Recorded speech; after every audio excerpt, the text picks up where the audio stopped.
Hi folks, welcome to the Prepared Homestead. This is Travis. Thank you all for stopping by to watch. Well, we got some more snow.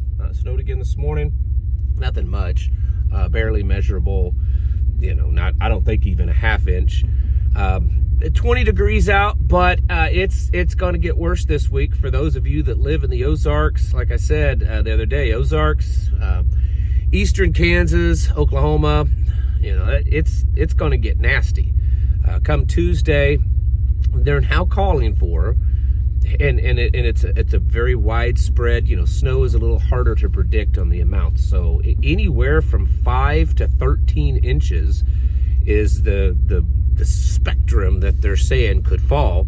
High temperatures Tuesday look to be about 17. Wednesday, high temperatures may only get to 10 or 12 that night.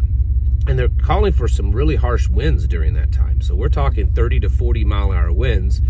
With those temperatures, the nighttime lows will be -5 to -10 with wind chills of -30 potential. It's going to be mean for those of you, and I know I have a lot of listeners that live in that area that I just mentioned. I strongly suggest you really prepare. This is not, especially that -30 wind chill, that's not normal for around here. I'm not saying we never get that. I'm just saying that's not typical. And so it's going to be pretty harsh. Outside animals, make sure that they've got enough bedding, potentially, hopefully can get in out of that wind. I mean, other than I guess your big cattle and stuff, but try to give them a spot where they can get in out of the wind. For you, bundle up, layer up, don't take any extra chances. Make sure that you have whatever supply that you need to keep your house warm. But now let me say this time of the year, especially during these cold spells, house fires almost double in chance. And it's because, it's extra cold, so you put space heaters in your house to kind of give an extra bit of warmth, or maybe a kerosene heater or propane heater, or you fire up the wood stove that you rarely ever use for the first time. And then house fire starts. So definitely be cautious of that. Have supplies in your vehicle. Make sure your vehicle is ready to go in case you break down. So you got some extra blankets and coats and stuff. In those kind of temperatures, hypothermia and frostbite is going to be a serious concern. So for those of you in that area, this is, you'll be put a little bit to the test. I'm sure that most everyone will do fine. But yeah, that's some pretty serious temperatures to deal with. Speaking of just that kind of stuff in this time of the year, this bird flu thing is kind of growing still. Just in the last couple of days, there's been 2 more human cases of bird flu, one in Ohio, one in Wyoming. It is showing signs that it's really spreading. There's a lot of poultry farms that are testing positive, cattle, cats, all kinds of stuff. The same thing that's been going on for a while, but it's either, and this is always hard to tell, and then you got to add in a good helping of conspiracy theory to it. It's either actually really spreading, or people are just becoming more, noticing it more, they're testing more, I don't know. But according to the numbers in the news, there are more cases of it. There's also a lot of cases of things like measles outbreaks and tuberculosis outbreaks here in the United States. These are diseases that we haven't heard of in a while. And I think personally, and this is, I'm going to step out of the news room and go into the conspiracy theory room. My theory is that with all of this, talk of, with the Trump administration of cutting back the CDC, of getting out of the World Health Organization, of investigating, doing away with COVID vaccines and everything, I think there's going to be, I don't know, I know this is crazy conspiracy, some people that are going to try to push these diseases. and get them going so that, they can say, well, this is what happens when you cut back on all of these agencies that are there to protect us. This is what you voted for, that kind of thing. I could be completely wrong, but I kind of think that's possibly going to happen. We, as in the United States, are now importing 15,000 tons of eggs from Turkey. Someone did the math. I think that's approximately 250 million eggs, maybe more, maybe less.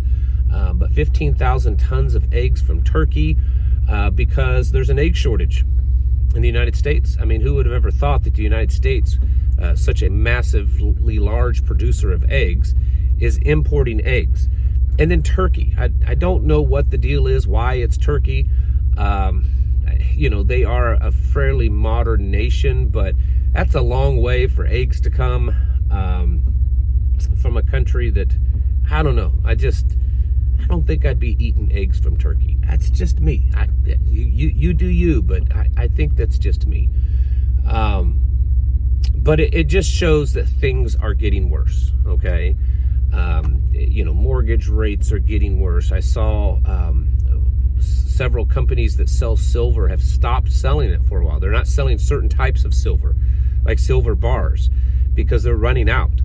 The same way with gold. Certain places aren't selling certain types of gold because they're running out. They don't have enough because people are buying it up like crazy.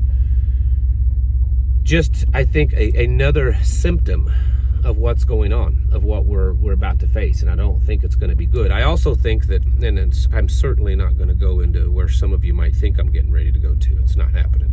I absolutely refuse. But there seems to be some crazy, kooky things going on in the social media realm. And, I think there's a lot of distractions going on. There are things that are just weird. They're dominating the news cycle. They're things that I couldn't care less about. I think there's also a shift in what would be considered the traditionally conservative people. I've been making statements on this for over a year now, that one of the biggest, in fact, I said probably 6 months ago, one of the things that I dislike the most about the whole MAGA movement is that it's like embraced indecency. It's embraced certain levels of immorality, and yet still saying that it's traditional and conservative and all that, and it's not. And that's front page news right now on the line. So I think there's a lot of distractions going on. I'm sure there are things probably happening behind the scenes that would shock us all. But that's the stuff going on. There's a lot of stuff going on weird in the Middle East. There's some weird stuff going on in Europe right now with the whole Ukraine, Russia, United States deal. Apparently, President Trump is meeting with President Putin in Saudi Arabia, a conference, so to speak, on trying to come up with a peaceful end to this war. But Ukraine and Zelensky weren't invited, and they're upset. And they're not backing down. And Europe, NATO is now, they're not nothing. No one's coming right out and saying it, but there's like little innuendos and whispers and suggestions that NATO and Ukraine are not going to accept potentially this deal with Russia and Donald Trump. And that it will now become the United States and Russia versus Ukraine and NATO. Now, of course, there's no way, at least from a military standpoint, that Europe and Ukraine could stand against Russia and the United States. But just some weird bedfellows. I don't know. It's strange. And there's a lot of talk and a lot of weird stuff going on there. And I think that there's probably some good things, but I just suspect there's some stuff that none of us would approve of. But it's happening because, well, it's still the big system. Okay, I don't really care who's involved in running it. That particular person running it doesn't matter. It's the big system, and you're not part of it. And I think definitely there are distractions happening, and there are things trying to shift us away from being that biblical, moral, compass of the world. It's interesting, if you remember way back when Donald Trump got shot in the ear. And then after that, he himself and many, many other supporters of his online were talking about how this was a thing to bring him back to God, that he had a spiritual awakening and a spiritual moment and everything. And then that quickly passed, and other than him putting a kind of a heretic in as the faith leader for the White House, I've not really seen anything else that indicates that he's had this spiritual awakening or anything. So just keep those kind of things in mind. There's some, not a lot of morality going around. You can call me judgmental or whatever. I don't care anymore. Do you think those kind of comments make me change? They don't. Pretty stubborn man. Ask my wife. There's a huge vacuum of morality, not just in this administration, but in this culture. And this administration is just reflective of that. And if you think that those things are going to change, then I think you're wrong. But there's a lot of stuff going on, and I believe that there's a lot of distractions going on right now. So just kind of keep your head on a swivel, stay alert, keep getting prepared. And for those of you in the Midwest, my goodness, certainly be getting ready. This is looking like potential for a real serious, harsh, spell for 3 or 4 days. Very much winter, Arctic winter and blizzard-like conditions right here in the Ozarks. So get ready, get your houses in order, prepare yourselves mentally, physically, and spiritually. Thanks for watching. Catch you in the next video.